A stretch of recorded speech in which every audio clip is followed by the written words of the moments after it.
Nandito ngayon si Ayan, Ma'am Cherry nagpatulpo White. na si Cherry Hindi, White. mamaya, subukan natin tawagan si Boy Tapang. Mama Rites, labas dyan. Hello po, magandang hapon po. Nasabi na po sa amin kanina ni Cherry yung problema. At susubukan po namin. Tingnan namin kung pwede natin maayos pa to. Gaano kayo katagal na po magkasintahan ni Boy Tapang? Hindi ano pa lang, bago. Start po nung December 13. Bago pa lang. Dito lang po, bago lang. 1 year. Wala pang 1 year. Wala December 13. 3 months. Okay. Well, sa akin naman po yun. Kahit paano, sa December, January, sa 3 buwan na kayo. Yan ano bang pinag-ugatan ng away ninyo? Yan. Ito po kasi yun pinagbintangan ako na nag-hack po daw ako ng Facebook.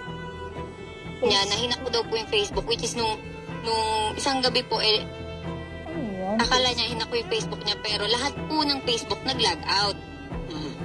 Pero sa palagay niyo po, bakit niya naisip yun? Siguro po dahil po galit siya. Yun nung Galit siya? trending Bakit na po siya galit? Sir, matindi magalit yun, nakakatakot.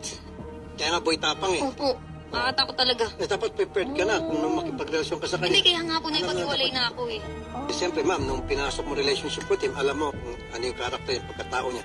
Dapat tanggap mo Sir, na nung ready nagkakilala ka. kami, hindi po siya ganun. Sobrang lambing niya.